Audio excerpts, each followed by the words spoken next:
recording at this point.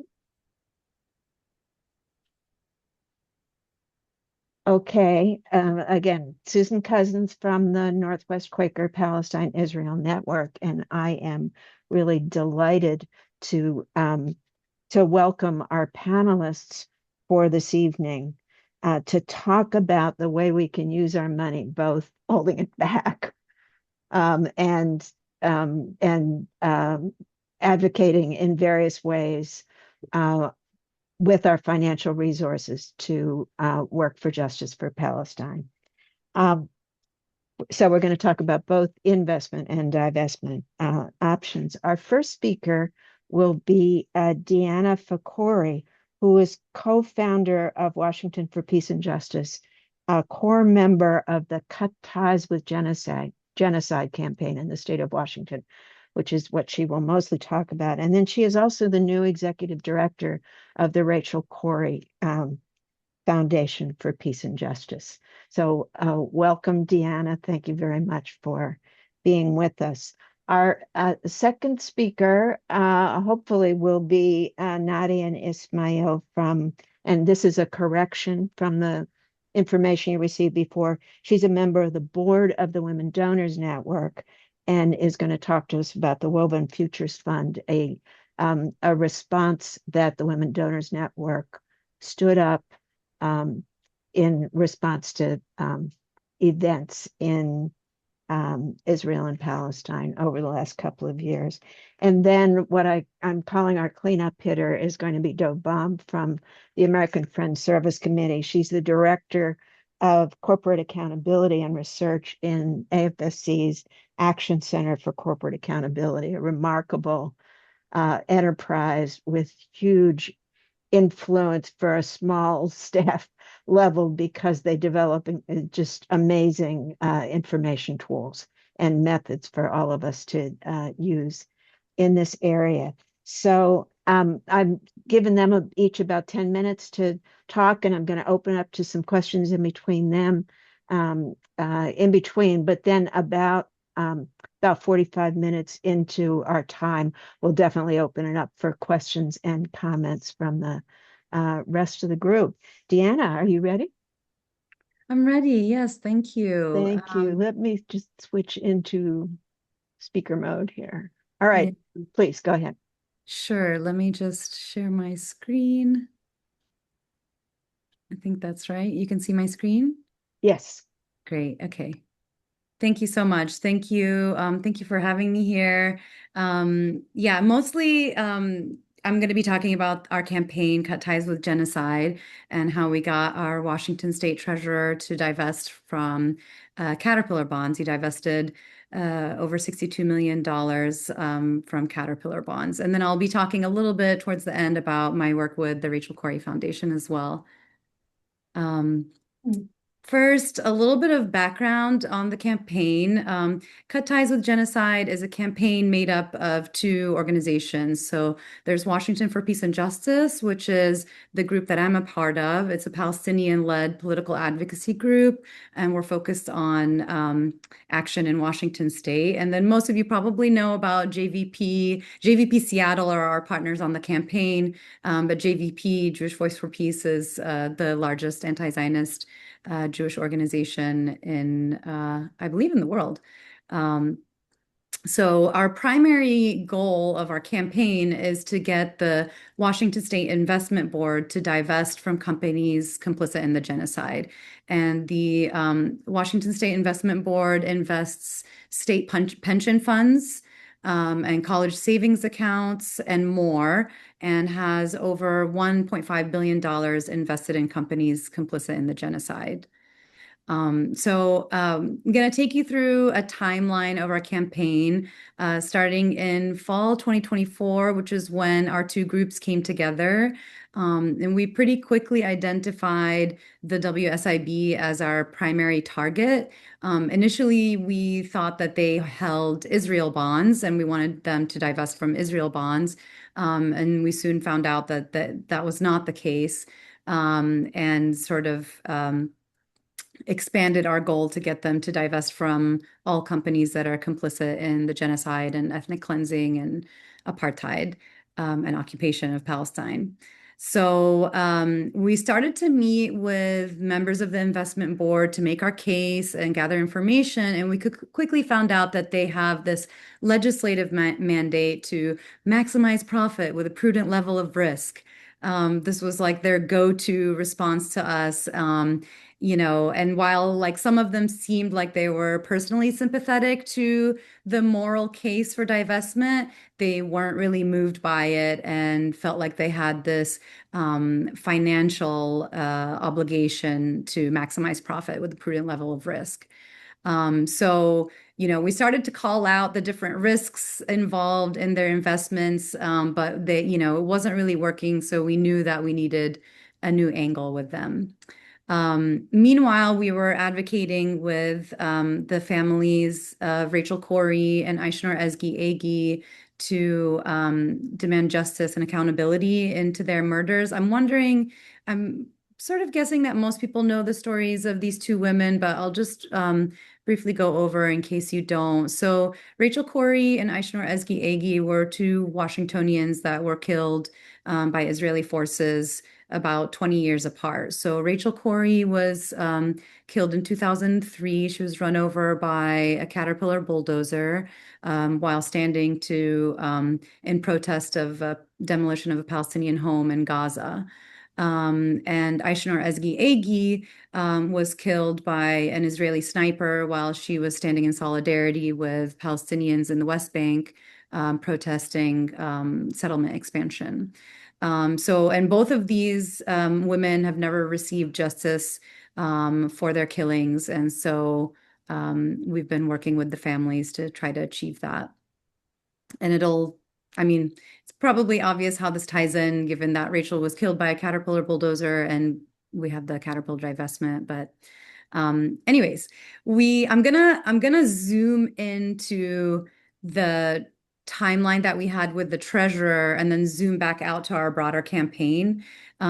So with the treasurer, I want to make point out that our divestment with the treasurer was all done internally. While we had like a broader public campaign and actions related to that, the treasurer's divestment was done with just meeting directly with the treasurer and his staff members and making the asks and moving forward. So we started off with an initial meeting in March of 2025, and we met with him initially because he sits on the investment board. And we wanted to sort of understand his positionality on the board. But in that meeting, we sort of discovered that he manages the Washington State's operating funds. He has a different bucket of funds that he manages. Also in that meeting, we came to know that he sees himself as an ESG advocate, ESG being environmental, social, and governance factors. And, he seemed to be pretty proud of his position as a leader in ESG and that his operating funds have no fossil fuel investments and that sort of thing. So that gave us information about where he stands and something to go off of.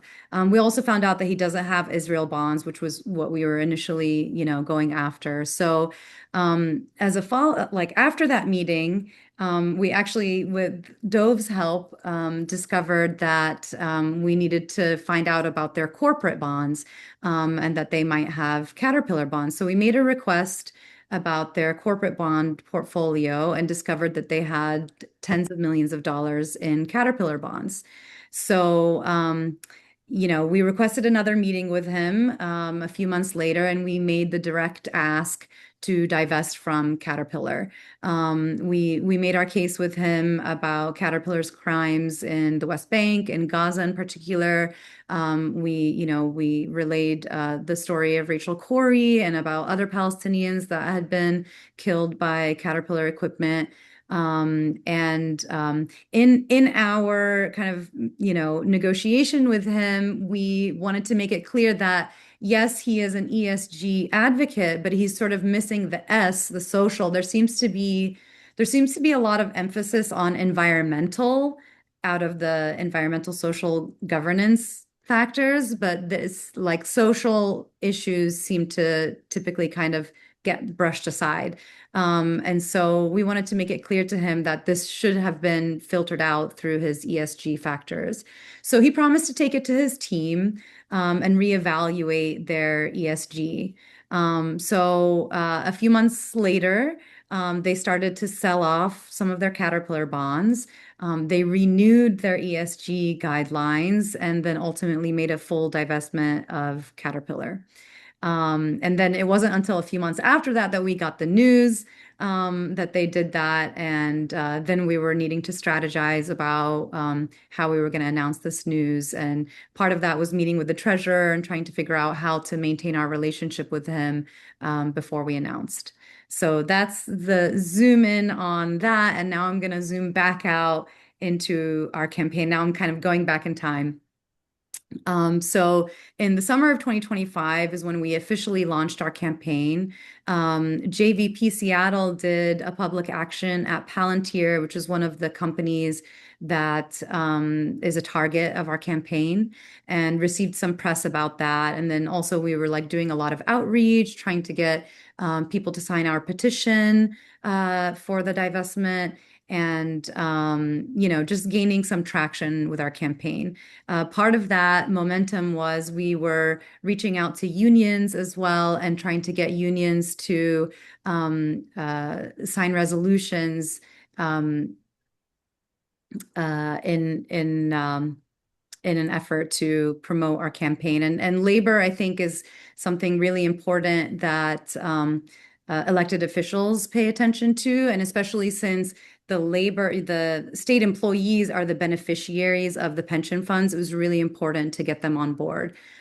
So we had several unions adopting resolutions, and then we started to do actions at the SIB. So we were going in testifying, and we were like, having a lot of people come and testify, and typically sort of coordinating on a specific message to make our case.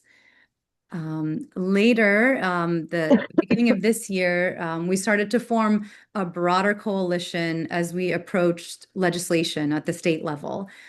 So we developed this, what we called the Responsible Investment Act, that would force the SIB to adopt responsible investing framework, or basically ethical investing, but we thought responsible investing was maybe less triggering for them. So in that coalition, we had not only our campaign having to do with the genocide, but also groups that are doing work regarding immigration rights, housing rights, environmental justice, labor, etc. And we did achieve a Senate hearing this year, but it didn't progress beyond that. So they'll be seeing us again in the next legislative session. Like I said before, we found out about the divestment. We had to strategize on how to announce. We ended up announcing on March 16th, which was actually the date that Rachel Corrie was killed, to make the connection there. And part of that strategy was that we were in a really difficult news cycle with the war in Iran going on. We wanted to try to amplify what we were doing by bringing the connection in.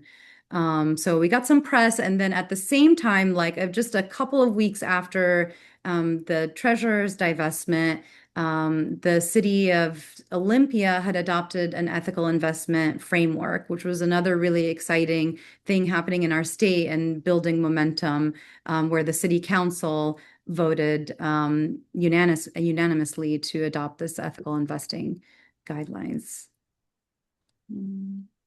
I wanted to point out the way that we celebrated after the fact, because part of doing this work is very much a long game, and it can be very demoralizing to talk to legislators and talk to the investment board members. Sometimes it feels like you're talking to a wall. I mean, it's actually worse than that, because they're people and they're not really reacting to the things that you care so deeply about. But it was really important for us to celebrate this win and feel good about it, and build the momentum in the community. And I'm really glad that we did that. would encourage everyone to just celebrate every little win along the way. So right now we are taking some time to regroup and re-strategize. We are doing a lot more coalition building, so trying to get other organizations on board for our campaign as endorsers or for the broader coalition for legislation. And then, of course, we're going to continue to approach SIB, and if that doesn't work, we'll be, like I said, going back to legislation early next year. I wanted to point out the takeaways from the way that our campaign has moved. We've always like started off with research and what we think we know, and then like kind of strategizing on an angle based on that research. And then in building the relationships, you start to kind of uncover more truths that go back. So it's like this cyclical process of then, doing more research, maybe finding a new angle and continuing to build the relationships. I think it's an important thing to keep in mind in doing this work. Um, so that is about it for me on our campaign. Would love for you all to connect with us. You can find us on Instagram. If you're a Washington State resident and you haven't signed our petition, please do go onto our website, cut-ties.org, and sign the petition.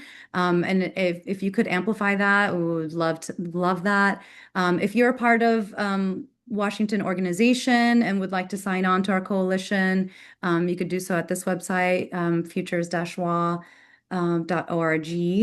I want to take a minute. I didn't time myself, so I'm sorry if I'm going over a little bit, but I do want to You're fine. Okay, You're great. Thank fine. you. I am wearing like multiple hats. So I've been talking about Cut Ties with Genocide. I am also recently the executive director of the Rachel Corrie Foundation. So I wanted to talk a little bit about the work that we're doing there. Obviously we're continuing in Rachel's legacy and trying to promote peace and justice in the region. We're doing that through community engagement and education and just a lot of like Palestine solidarity work. Another thing that we are doing and have been doing is working with Aishanor's family to try to get justice in her murder. And we'll continue to do that. We had a what's called a Senate Joint Memorial, a bill going through Congress or not Congress, through state legislature that would have called. It would have been the state legislation calling on Congress and the president and the State Department and Justice Department to do an independent investigation into her murder. We made it through all the levels of legislation, and it was on the House floor for a final vote and ended up basically being struck down by some Republicans in our state legislature. So that was a huge disappointment, but we will continue to support Aishanor's family and do another attempt at that next legislative session. Another thing that I'm really excited about that we're doing is we have some partners in Gaza that have been operating what's called the Palestinian Cultural Palace. And Rachel Corrie Foundation has been working with them for about 10 years. And since the, escalation in the genocide in 2023, all of their infrastructure has been destroyed, all of their equipment, materials, and including also people that have gone through their program have been killed. And so they are looking for us to fund a new project for them to reestablish their work. And they do a lot of Palestinian cultural preservation through arts and theater. Yeah, we're actually, if I could pitch, like we are looking for donations to try to support that work. So if you would like to follow us, you could follow us on Instagram. You could donate to our website, rachelcorriefoundation.org. And if you'd like to be in conversation with me, you can reach out directly. My email is there, Deanna@rachelcorriefoundation.org. And that's it for me. Thank you so much. Thank you. Thank you very much. We're sort of out here. It's hard to give you applause in the Zoom format, but I am curious about the strategy in relation to the State Investment Board, it seems like it was easier for the treasurer to peel off one company that was very closely associated with Rachel Corrie's story and just take one company out of his portfolio. Would that be a strategy that could be followed with the State Investment Board as well? No, I don't think so. They have told us that it's really costly to cherry pick, because to do that, they would need to create custom funds. And that's their argument, at least. The thing that's interesting about it is that the treasurer actually, he did not make the divestment on like ethical grounds, really. The reason that he chose to divest was because of the financial implications. So there was actually a wave of divestment from Caterpillar in the last year. There was divestment in Alameda County by their county treasurer in California, and then there was very large divestment by the Norwegian Sovereign Wealth Fund, which is actually the largest pension fund in the world. They divested over $2 billion from Caterpillar. And then there was another, I think around $400 million divestment from a Dutch pension fund last fall as well. And so he ended up like, I think, or he and his team saw that there is this, wave of divestment regarding this company, and chose to divest rather than hold on to it because of the financial reasons, the financial risk. And that is a strategy and an argument that we certainly will be taking back to the investment board. Yeah, okay, very interesting. I'm going to go ahead and turn to Dove, especially since Nadia hasn't found us yet. And on the whole notion of focusing on one company, the AFSC office has some remarkable experience. So, Dove, please go ahead. Have I missed Nadia out there? I think I'm right. Okay. Dove, No, okay. please. You've got some time here. Yeah, that's okay. We need it all. So, hi everybody. It's good to see old friends here, and some new friends, Diana. And yeah, so first of all, I want to apologize that I'm a little sick today. So if I'm a little groggy and confused, just bear with me. I put in the chat a bunch of useful links, and I will tell you a little bit about them. So I lead a department in AFSC, which is called the Action Center on Corporate Accountability. And what we do is do corporate strategic research on corporations and their specific ties to specific violations of human rights and specific crimes. So it is not focusing on companies because of their ties to Israel. That is not the call here. The call is to look at actual human rights criteria. So when Diana and Cut Ties to Genocide were or are trying to get a new policy for the investment board for the state of Washington, that policy would be a policy that takes into account human rights violations.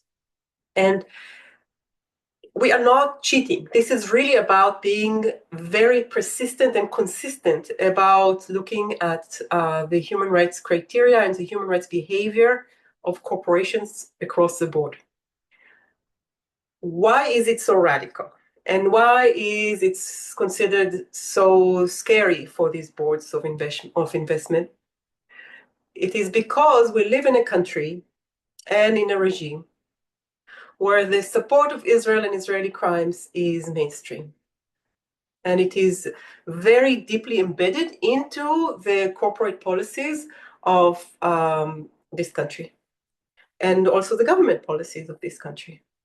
So these are not just Israeli crimes, these are US crimes. That is why it is so radical.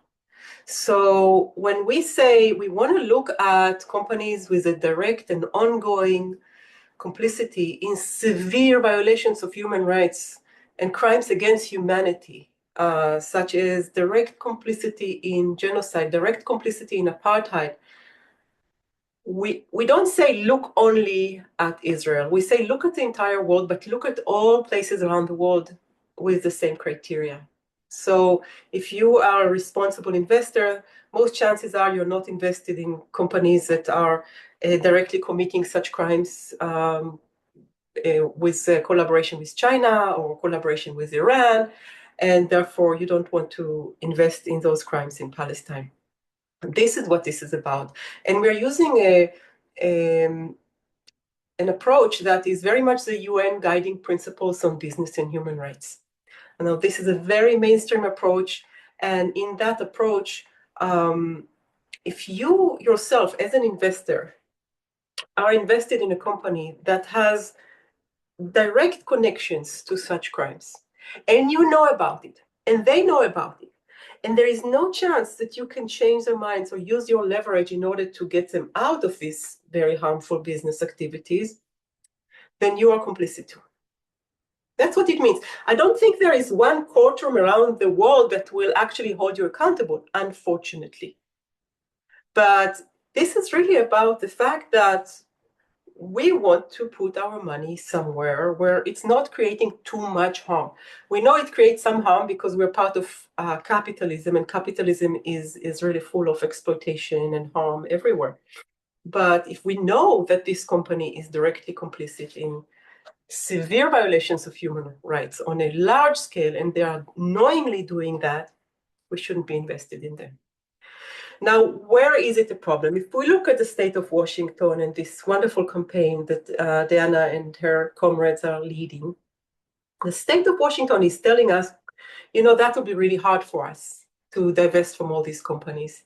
And they're telling us the truth. And they're telling the truth because of the market we live in. There are very few alternatives to large mutual funds and existing traded funds. If you think for a moment of the campaign to divest from fossil fuels, this has been a very successful campaign among progressives. It has actually normalized the idea among responsible investors that investment in fossil fuel is not sustainable. It's destroying our planet. And therefore, you had more and more responsible investment firms creating alternative tools for investment. You can see fossil fuel-free mutual funds. You can see green investments. So maybe they are more expensive, maybe there are less of them than the non-green ones, but there are green ones. We are not there yet with what we call apartheid-free funds, funds that are free of apartheid, genocide, and occupation anywhere, especially in Palestine, but anywhere. So when we ask a pension fund, like the Washington State Pension Fund Board, if we ask a pension fund to divest, we're actually asking them to commit to a multi-year process, to take a public commitment to look for alternative investments and help create alternative investments and educate their money managers and fund managers. And we need it. We need them to do it, even if they cannot clean up their investment portfolio right away.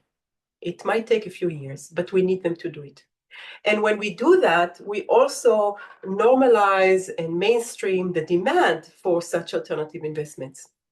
Just like the students all around the country were willing to put their bodies on the line and incur huge risks demanding their universities divested, if their city is trying to divest and their county and their state, suddenly the demand by students is no longer seen as radical or out of bounds. It just seems like the right thing to do. And this is our job. This is how we can support these very courageous young activists, speaking as an older person myself. So let me show you some of the tools that we have created with the Action Center for Corporate Accountability. I put the links in the chat so you don't have to rush. First and foremost, we have our flagship database, and that is Investigate. I keep saying that we are going to revise it completely, but it's not happening yet, but it will happen soon. You can use Are this you database. trying to show it, Oh, I'm Dove? so sorry. Yeah, you see, that's what happens with Yeah, it Zoom. hasn't appeared yet. I just Yeah, have to warn I have you. it. Okay. How Now about, it's coming. okay, this is Great. You can find it on investigate.info. This is a major database. It includes all of the companies that are publicly traded, that are listed on all of the main resources out there by the movement. So you don't need to do your own research. We have done the research for you. And we also have, if you want to look for a company, for example, Caterpillar, which is always fun to show because it's one of our largest listings, you will see a whole story here about Caterpillar, specific war crimes that Caterpillar bulldozers were used in by the Israeli military. You can find who else has divested from Caterpillar up to 2020, I think. We stopped updating it after a while because it's so many. These are all divestments from Caterpillar. We should probably add the state of Washington and so on. But there's so many. There's so many more. So you can look for a specific company here, each and every company. Another thing you can do is upload a list of holdings. If you have your own holdings or somebody else's list of holdings, the university you work with, your city, and it will scan it for you. Or here you can actually look up a fund.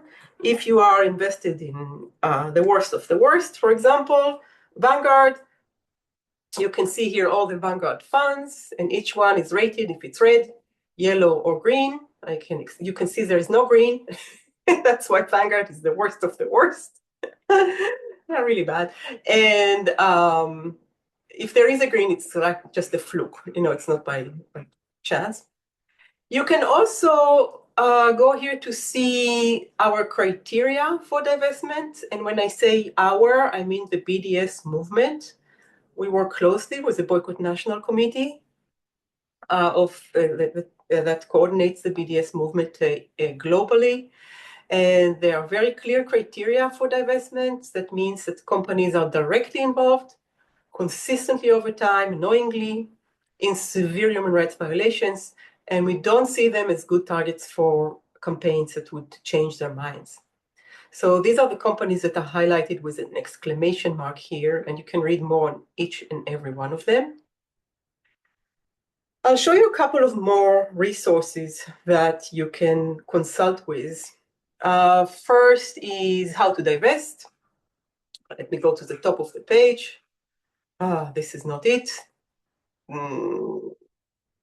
This is it. Divesting for Palestinian rights. This is an assortment of tools for divestment that we created for the student movement and then expanded for cities divesting and counties. And now the first state in the United States of America to have divested, which is the state of Washington. And just to clarify why I'm saying that, we have other states that divested from some stuff, mainly Israel bonds. There were many campaigns to divest from Israel bonds in different states. But this is the first state where the operating funds of the state are absolutely clean of all the companies on the divestment list. Caterpillar was the only company the state of Washington was invested in that is on the BDS divestment list. So that means they are now apartheid-free in their operating funds.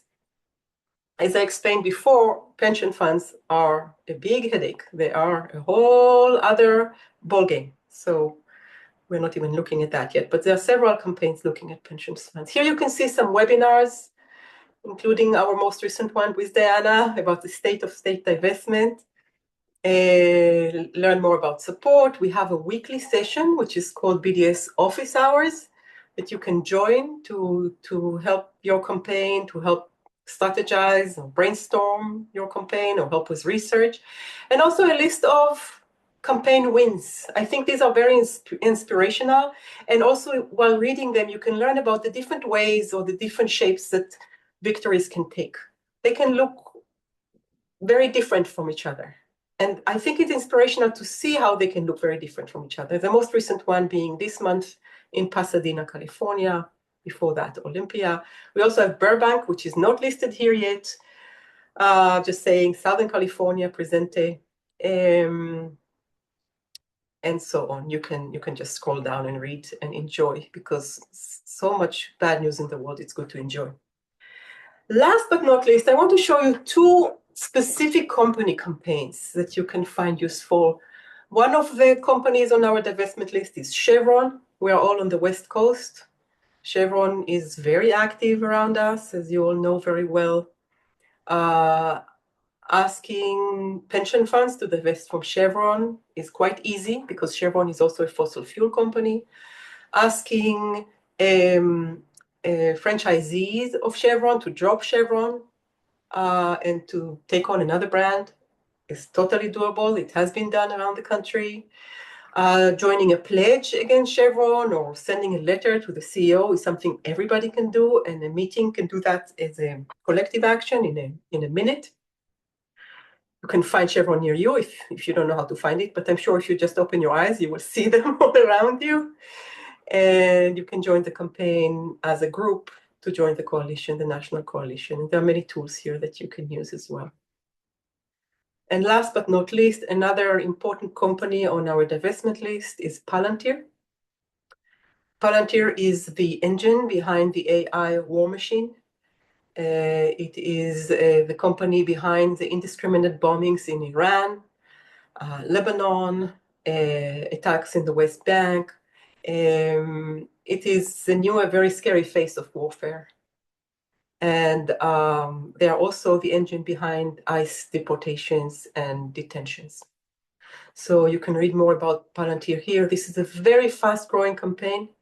It brings together people who care about the environment, because AI, as you know, is based on destroying our environment through data centers.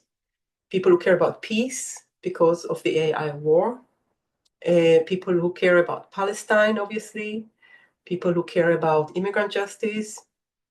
Labor rights activists, because their tools are also used to automate working places and control mainly healthcare workers. So there is a lot going on in this campaign. It's a very exciting campaign. We're asking politicians to pledge not to receive any donations from Palantir. We're asking pension funds to divest from Palantir. It's easier for them than just divestment from an entire list, to just divest from Palantir. And you can join the coalition here. You can watch more information. There's a lot of stuff going on. It's a lot of excitement and energy around this campaign. I will stop sharing my screen. I want to say that each one of these opportunities for action is actually supporting the entire network of action. This is one movement. We're building one movement. In order for us to get states to divest, at some point we'll have to pass legislation. So we have to support politicians who will support it. It's a must. We have to do that. If we are to legitimize other calls for divestment, we need to get our own divestment going, our own cities, our own community foundations, our own place of work, unions, they all should divest, or ask to divest, or demand to divest, or commit and pledge to divest. If you sign the apartheid-free pledge, of course, it leads to all these other actions. If you are trying to cut ties to Palantir, that's a first step in cutting ties to a whole lot of other companies. Divestment from weapons. A very large number of our divestment list are weapons companies. So, of course they are, because they are directly complicit in the genocide in Gaza. So how can you invest in weapons companies these days? It's unthinkable. It's all connected, and each and every group or small group that you work with, and many different groups that you can work with on different targets, can pick their own target, and it will all add up. And I will pause here and see. Whoa, thank you.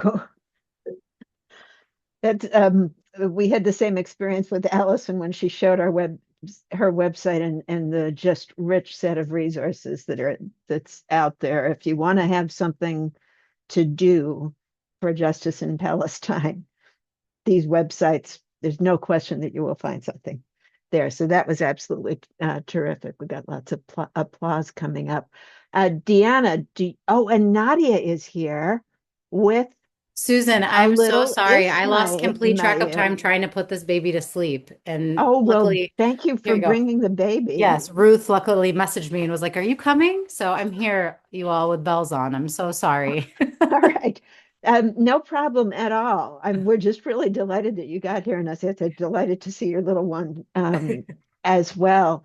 So let's go ahead and hear from you. I've Okay, already great. explained that you're on the board of the Women Donors Network, which most people here probably have not heard of before, and that you're going to talk about the Woven Futures program. So Great. let's hear from you, and then we will open up for general questions. Thanks for Okay, being here. great. Yeah, thank you for having me.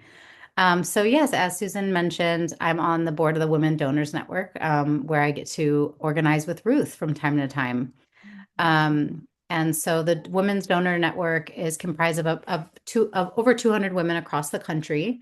We move over $20 million a year to different social impact movements, whether it's immigration, climate, um, abortion rights, bodily autonomy, Palestine, voter rights, whatever you can think of that's centered around people is something that we will organize around.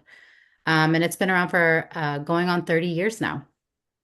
So I serve on the executive board, and additionally, I organize through WDN. And in my capacity as just a member organizing, I helped found one of the first funds of its kind called the Woven Futures Fund. There are many funds for Palestine out there, so I'm not suggesting that it's the first fund for Palestine.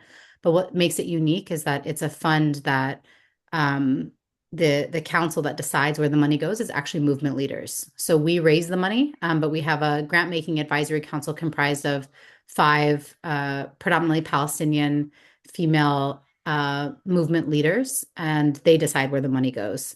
And we have hopes of expanding that advisory council. But just like a bit about the fund, I kind of wanted to share, a bit about myself and the fund first, and then maybe we can open it up for any questions that you all have. Um, so, as I said, my name's Nadia. I've been a member for over 8 years now at the Women Donors Network. I'm Palestinian myself, and born to a Palestinian family, but in Toledo, Ohio, and I now live in California. So that's like just a bit of context. Um, this work is like deeply meaningful to me as an individual. And I think it's really, deeply meaningful for the collective. Like many organizations that we get to move money to have mentioned that, there's not often folks that call and say, like, how can we support Palestinian activism, let alone led by our own community? So it's, the Woven Futures was created out of recognition that movement for justice just does not survive on moral clarity. We need infrastructure, narrative, safety, and sustained resources to be able to do our work. Um, what does it look like for us to kind of speak those values? It's to stand up this fund. And the reason it's called Woven Futures is twofold. One, in Palestinian heritage, cross-stitching is a really important part of our culture. It's called tatriz, and it's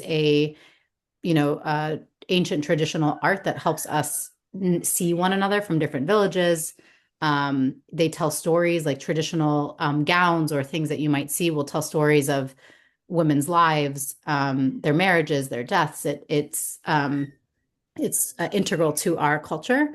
And we also understand that our fates are intertwined. We are woven together. And so while the fund is uh, predominantly focusing on Palestinian liberation, we understand that this is really base camp, unfortunately. Whatever is done to us is going to be done to other groups.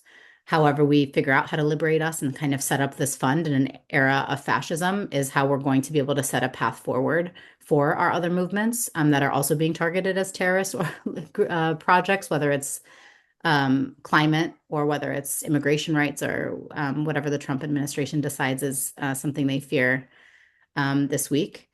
So we see kind of this economic activism as more than just of course, what Dov mentioned is critical, the need of divestment. But we must not only withdraw, we also have to make sure that we're choosing to sustain movement and give oxygen to our movement. Um, so at Woven Futures, we focus on four main principles. One, that movement power is sustaining grassroots organizers and movement infrastructure. So we focus on what it looks like to help sustain. We think of overhead as a bad word at WDN. We don't talk about overhead. Operating costs are necessary for any movement. And so we want our leaders to be paid and be able to sustain themselves and be able to do their work. We also believe that narrative change, a narrative shift in countering kind of disinformation and investing in truthful storytelling and culture change is integral. Of all of the battles kind of that we are ahead in this movement for Palestine, PR and narrative is the one that we are really winning. And so we see the benefit in investing in everyone from journalists to screenwriters to authors of any kind, anyone that is penning our story, capturing our story and sharing it widely, we will invest in. We also really believe in movement safety, protecting our organizers, our activists, and communities facing retaliation for speaking out is our duty. As we're being like snatched up off the streets and members of our community that our green card holders are actually, being deported. And I mean, we all know all of these stories, but many of our grantees are folks that are supporting on the front lines when people get detained. And then lastly, my favorite bucket is movement imagination that we move money to. It's not just about protecting our organizers, but also resourcing visionary leadership and helping movements dream beyond crisis and survival. We came up with these buckets after speaking to dozens of movement leaders and asking them, if you had the perfect fund in the world, what would you want it to focus on? And that's why I'm so proud of this, because it's actually built by movement for movement. And I've never heard of us investing in movement imagination this way, giving people capacity, unrestricted dollars to try something, take a sabbatical, rest, invest in a new hire, think of a new project, whatever it might be.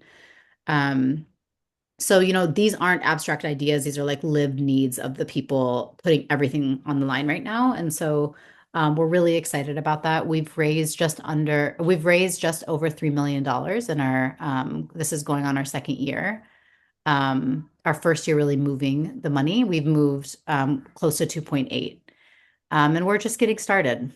So I think that's what I would kind of want to share. And the last thing I'll close with is that this is a really long-term movement question. I think another important lesson of this moment is that movements need sustained ecosystems and that we actually don't build our liberation during times of crisis, but we actually build it in the more of the lull moments. So of course we have rapid response, and of course that's what we're doing in this moment. But we also want to make sure that we're giving multi-year support, that they have trusted relationships, that we are providing legal protection, leadership development, and that like our community can weather the storm so that we can then build and liberate ourselves. Because right now we're surviving. And I think, yes, we hear the folks chanting in the streets and what have you, and we're clamoring for our existence, but that's not when, liberation is actually going to happen. It's when we have the capacity to do it. And so this is a long-term investment. And it might not be in my lifetime, but that's something I've known my whole life. So hopefully it will be in my children's. Logistically, just to know, our fund is focused in the US. There are other funds like FMEP and led by Laura Friedman in our name that also focus on domestic and international funding, so grassroots movements in Palestine. So we like to work in partnership with them too, to make sure that we're holistic in the ecosystem. We're all partners in this. There's no competition of funds. But our focus as a network is on domestic movements to help further kind of the work abroad. And so that's something to be mindful of. And people can participate in any way, so we take donations of any size. We don't formally move C4 dollars through the fund, but we have mechanisms at WDN to move those C4 dollars.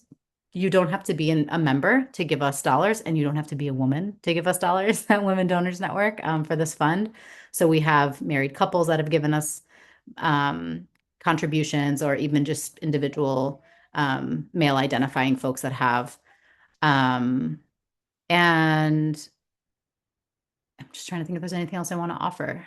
I think the unique kind of nature of this fund is that we're rooted in relationship building, um, ensuring that we're bringing education from these spaces back to our network consistently. So we have 4 cycles a year that we move dollars, and we have a donor briefing at least twice a year in this first iteration, and we might increase in future years. But it's important that we protect dissent, and that we show up consistently in solidarity, and that's really our um, genesis as a fund. So I will pass it back to you, Susan, for any And questions or thoughts. fantastic. Thank you very much. We're so glad that you made it here. Well, I think actually these wonderful folks online have been hearing from people for a while. I think it's time for their questions. So put up, particularly your electronic hand is easy for me to see, and I will try to see physical hands as well. Oh, while waiting for any to appear, let me just ask all three of you, but particularly Dov and Nadia, neither of you talked about shareholder activism, like in Oh, the context of shareholder meetings as a tool. What's your experience with that? Should we just give up on that? Is that hopeless? Or oh, not at all. how Don't and give when up on should it. we Yeah. how and when should we engage? Yeah, please don't give up on it. It's a very effective tool. I will, Dove, I'm going to pass it to you because you're doing you were speaking to the divestment work. I can also wear a hat as a Just Vision board member that also helped produce a lot of literature on Microsoft that helped us actually work through those divestments with Microsoft. So you tell me, Dove, where I can chime in, but the floor is yours. Yeah. Um, I've been working in the investor space for a very long time. We don't see shareholder engagement as precluding divestment. In fact, the two actions complement each other. The idea is that there are companies such as Microsoft that have been responsive to shareholder pressure and have been responsive to public shaming. They just announced in December they would stop one contract they had with the Israeli military, with a specific Israeli military unit. They were very embarrassed about it, and now they got rid of their Israeli CEO because I think they were lying to them. It's as clearly as that. So there are some companies that are movable, and when a company such as Microsoft is movable, divestment means for them to divest from Israeli genocide. So the ask is for these companies to divest, just like with South Africa, for the companies to divest. When are we asking investors to divest? When the companies are not movable. And we have seen that over years. There was shareholder engagement with Caterpillar for over 20 years. Faith investors have engaged with Caterpillar and filed shareholder resolutions year after year for over 20 years. And they are selling directly to the Israeli military Caterpillar bulldozers that are used as tanks, specifically designed for war crimes. So they are a lost cause. And therefore, we ask people should cut all ties to Caterpillar. But that is not our preferred campaign. The preferred campaign is to isolate a small number of companies that are unmovable so that other companies will try and not get on that shortlist. So that other companies will say, oh, I'm not as bad as Palantir, I'm Microsoft, so I have to behave better. I have to have criteria for my surveillance equipment, just like Microsoft is pretending to do right now. So shareholder activism is one of the tools we have in such a corporate accountability campaign. Unfortunately, it's not a very powerful tool. You know that, yes? It is a powerful tool when you already have other tools in your toolbox, and shareholders can help create an alternative channel of communication with the company or help create more exposure to mainstream financial media around the company because they care about, shareholders and what they have to say. But in general, especially with this administration's restrictions on shareholder rights, which were quite severe, there's companies, for example, have the right now to dismiss any shareholder resolution they want to. Amazon just did that. There's a very small number of shareholders who can actually file. It's a lot harder to get any issue to the board of directors, but still, it's one of the tools. There are several groups who specialize in shareholder activism for Palestine, and most of the effort now, I think this is shareholder season, with a general shareholder meetings season with most companies. Most of the companies being targeted now are tech companies. So Amazon, Google, Microsoft, PayPal, and so on. Booking, and so on. Yeah, and one thing I would add is to Dove's point is it's definitely like this is a slow burn, really exhausting approach. And I think the unique thing that makes it worth it in some ways is when you have internal organizing additionally. Like if you have staff that also can support and putting pressure, or that there's an inside outside even like intel to support the efforts, that's also what I've seen has been helpful. But if you have the shares, I think ensuring that you're making your attempts to put pressure, and if you can organize a critical mass of folks. I think Microsoft is unique because oh yes, that's a UK-based campaign. But they supported with the Microsoft efforts quite a bit. And so I think what made Microsoft unique was that it's not common. I think that there's such a large mass of shareholders that are so morally like aligned. So if you don't have a critical mass, to Dove's point, like you're not going to get any traction. For those who don't have the chat on, there's a little chat going on about divesting for Palestine. Somebody could, one of the speakers could probably speak to that UK-based campaign. You say just Nadia, you put the link up Yeah, of there's this PalestineCampaign.org. Yeah, I'm just confirming it was the right link. Yeah, Divest for Pal was a group that, is it the wrong link, Dove, that I included? Oh. Okay. Yeah, Divest for Pal was a collection, a coalition of, an AFSC was included in it, that really supported I mean, it was a collective effort to put this consistent pressure. Folks from WDN were involved in this in our donor organizing group. And we have one subcommittee that focuses on divestment, and they met with them weekly. I mean, they did this work. This was a full-time job to try to organize shareholders. So kudos to the AFSC for taking it on and doing this work. But it's a coalition basically of groups that are working towards divestment. And part of that is using shareholder like leverage at some of these companies. I think we have a question from Hartley. Yes? Yeah, and I just put it in the chat, but Dov, I wonder if you could speak briefly about to what extent does AFSC coordinate research and otherwise coordinate with Friends Fiduciary Corporation, and maybe briefly tell folks who are unfamiliar what Friends Fiduciary Corporation is. Yeah, so I want to say that Quakers invented divestment. If you didn't know that, it's important to know that and take some pride in it.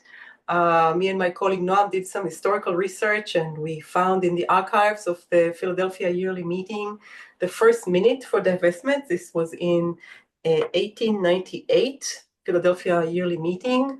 It was a minute about divesting from alcohol, I think weapons and tobacco, something like that.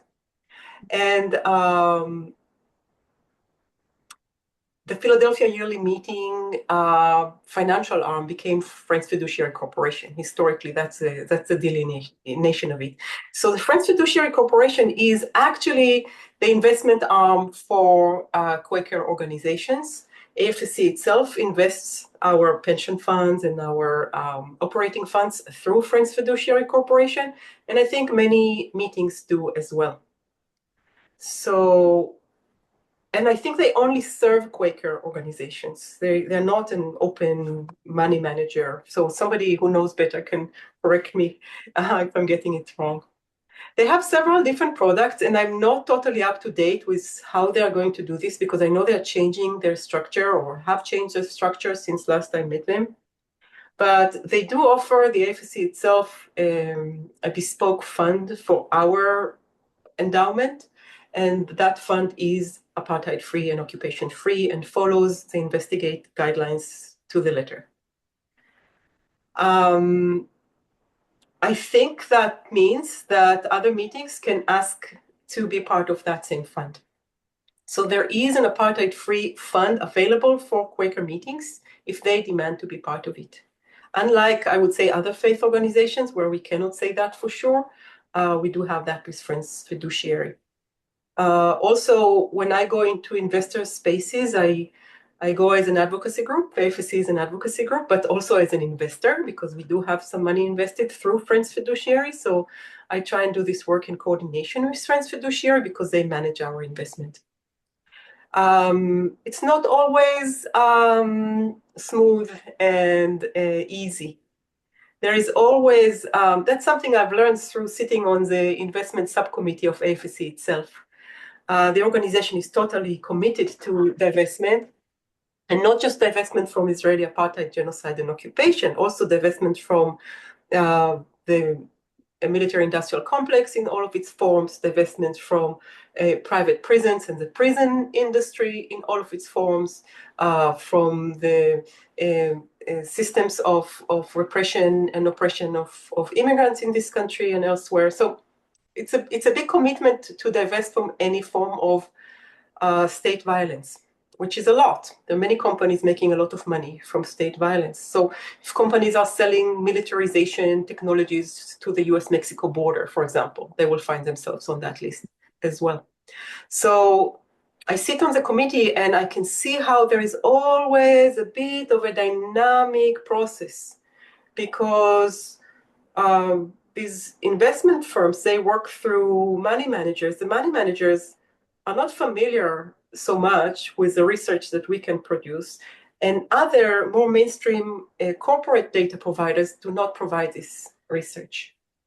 So, for example, if they would want to buy some product from a data provider in the market for responsible investors, and there are many of those, that will immediately tell them which companies to invest in and which companies not to invest in, there will always be a gap between that and what we know. We know internally, we in the AFSC, our research operations, because this research is not used by the mainstream data providers. This is one of the main problems. So, for example, we will find out after a year that AFSC was invested in some Indian company, and I will look into it and I will tell them, this is a weapons company. We're not supposed to be invested in it. And they will argue with us and we'll have to prove that they are a weapons company, and this keeps happening. I think, Susan, you were part of a little bit of that negotiation at some point. The underbelly, yes, of what does it mean to divest. And that's why when we go into these bigger divestment campaigns, asking a state to divest, asking university to divest, I always ask that they will commit to a process. It's much more important that to have their public commitment to take on this process in earnest than it is to clean up the portfolio overnight. It's usually impossible to clean it up overnight, but it is much more important to get that public commitment to ethical investment. Other questions? So our meeting is looking for actual steps that we can take together if we sign the apartheid-free pledge. And of course, there are 3 activities there that we would then have pledged to stop. Support for apartheid itself, settler colonialism, and military occupation. So I guess the military occupation part, anything that has to do with avoiding the weapons manufacturers would help. So what I'm sort of searching for is um, how could we actually Yeah, find the movements that are happening? I can imagine us sitting down, 8 of us or something who may own some stocks or have mutual funds and finding a few companies that we're invested in. And we can then, so how do we find the movement? We know we can go to investigate and find out what the companies are doing. How do we find the other people who want to work on those companies other than Chevron and right. Palantir?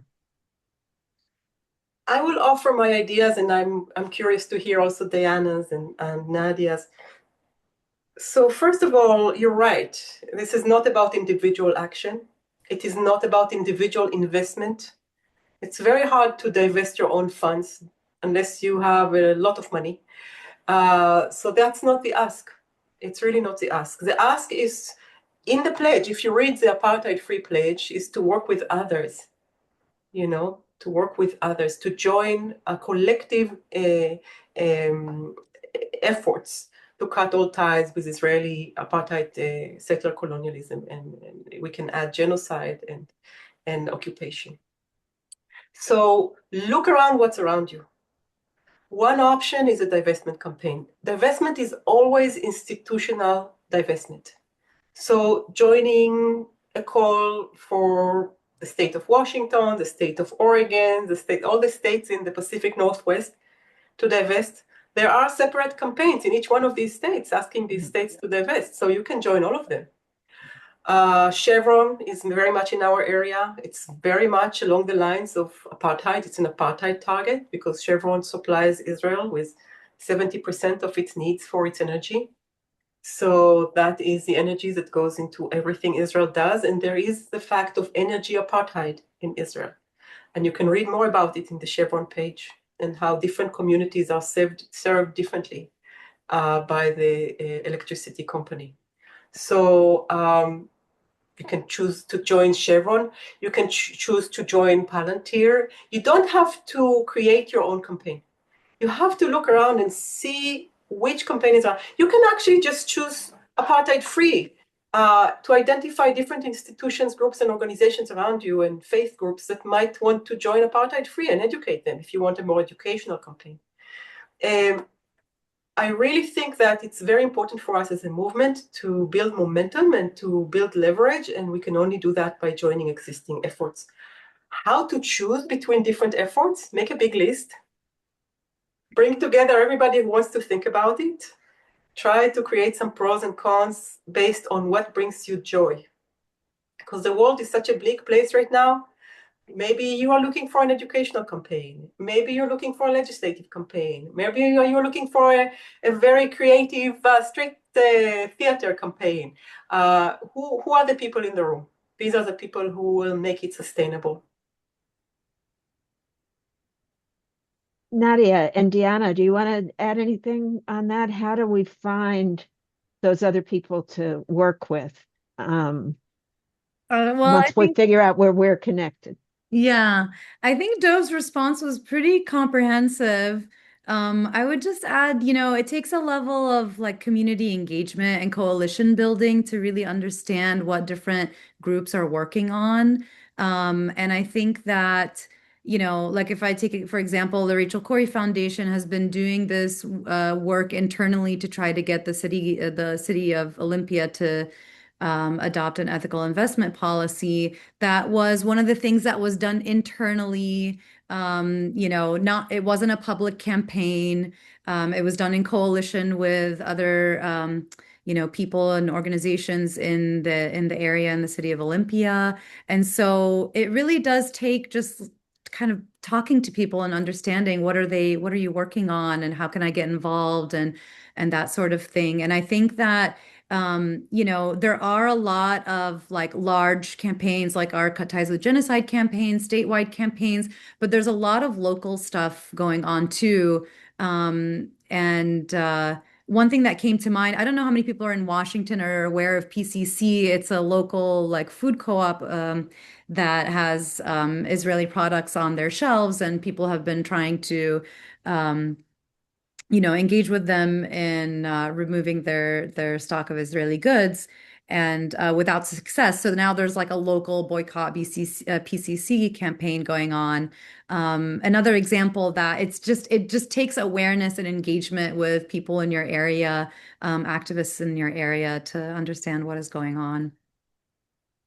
Yeah, just echoing on that, I think there are like big and small campaigns. So I think, there are some campaigns that feel maybe like I had a campaign around like some local cafes that I saw that were carrying Israeli products.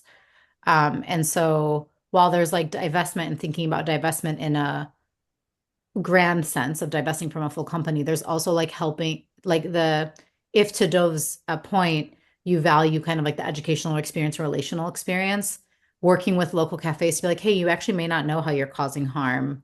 Here are alternatives that you could carry, has been really impactful. And I think it's really generative because people themselves, you're kind of birthing your own activists, because then you end up there like wondering more about why they needed to do that. So that's like just a micro example that's different than what we shared.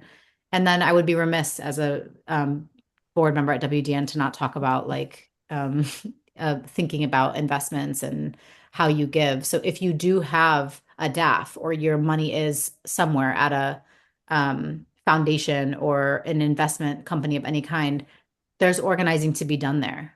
Like do organizing where your dollars are.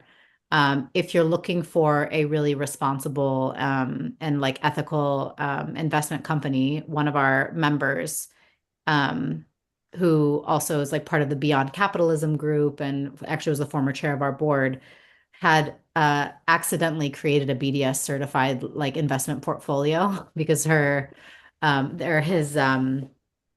whole point of his investment company was to have clean investments that were clean of, alcohol, oil, weaponry, et cetera, et cetera. And it ended up also being BDS compliant, and it's activated him as a organizer in his own right. So I think that there's organizing to be done to divest from individual companies, but then you can also do that within institutions that you're already plugged into. You don't necessarily have to go, as Dove said, and like build something new or try to do something new. People have been at this for a really long time. And my invitation would just be like, do your best to start in your local community. Like it feels small, but I think it's important because one of my like greatest fears is that like we become a picket sign in people's yards and then people stop being active, right? Like, and I think a way to keep people mobilized, not just through the lens of divestment, but keeping it on the top of their mind, is like talking to local businesses and your own community about just being responsible consumers. So that would be my other invitation if you wanted to do local organizing. Very interesting. And we've got an example from Janine in the chat, actually, of pressure that was put on co-ops in Olympia and went through a process of not selling Israeli products anymore, if I understand that. There was an earlier question from California, from Glenn. Do you want to pursue that at all? Glenn, we got it in the chat, but it's about the California equivalent of this investment board. Is that what that is? Oh, what I just put in? No, actually, it's over to Glenn Risden now to talk about what he had in the chat earlier. The two state pension funds, the teachers and the California employees funds, or whatever. Yeah. Yeah, that's a great question. I'm not actively organizing around divestment. But I can say that they haven't really made a lot of progress. Unless Dove has something else to share. I just know that they've had a lot of challenges, and it's, as you know, like a massive fund that's been hard for them to organize around. It's as you probably know, CalPERS is the second largest socially responsible fund in the world. Mhm. It's huge. And it's really not about size. The thing about pension funds is that pension funds, of course, are required to be very, very solid, which means they invest in everything. In the case of CalPERS, CalSTARS, both of them are socially responsible. So they have divested in the past. But unfortunately, they have not divested from fossil fuels, for example, and they have not taken divestment action recently. I think their last action was around private prisons. So there is a lot of fear of divestment in these pension funds. In general, we think of pension funds as the next big step. They're absolutely necessary for us to demand divestment from pension funds because through that, more apartheid-free instruments will be created in the market. But it is a long-term goal. So to organize across a large state such as California means that we need to learn how to organize across huge distances. That is wonderful. That is something, this is a muscle that our movement has to develop. So I put in the chat a link to a webinar, the state of state divestment. Diana was there, I was there, but there were also two speakers from the CalSTARS campaign who are working with teachers unions across Northern and Southern California and doing very impressive work to build that muscle. And so I think that we can learn from them and join Cut Tight with Genocide in Washington. There's a similar state level campaign in Oregon. I think it's called Oregon for Human Rights. There are other state level campaigns. I do think that while we build towards that state level pension fund campaign, we need to get the endorsement of this union. We need to get this foundation to divest. We need to get this university to divest. So it's all contributing to the same goal. I don't think it's useless. I think we are gaining ground under very impossible political conditions right now. All right, gaining ground is what it's all about. I'm looking for other questions. I do have one more on the donations side. We now know that we can donate to the Rachel Corrie Foundation and that it is supporting the kinds of activities that we'd like to see happening as part of the global movement. And we know that we can donate to the Woven Futures Fund, actually. Is there any place that we could get any kind of consolidated list of even foundations per se that are investing in liberation for Palestine activities connected? I have a resource list that our organizing community is actively putting together. That's places to donate as well as like education materials and things like that. Let me get the most like recent copy of it, and maybe as a follow-up, I can share it with you to email out to the group. I think that would be very helpful to a lot of people because all of our quicker meetings sometimes are able to make small donations to things that are going on in the community. And so this would be a positive step that we could take to go along with the divestment kind of activities. Any more questions? If not, then let's thank our three panelists and thank you for all your questions from the audience as well. Very interesting evening. Lots of stuff going on. We want to be part of this movement, and this will really help us to be there. So while the hearts are exploding on the screen, let's take a moment of silence to be together and feel the strength of being together in this work.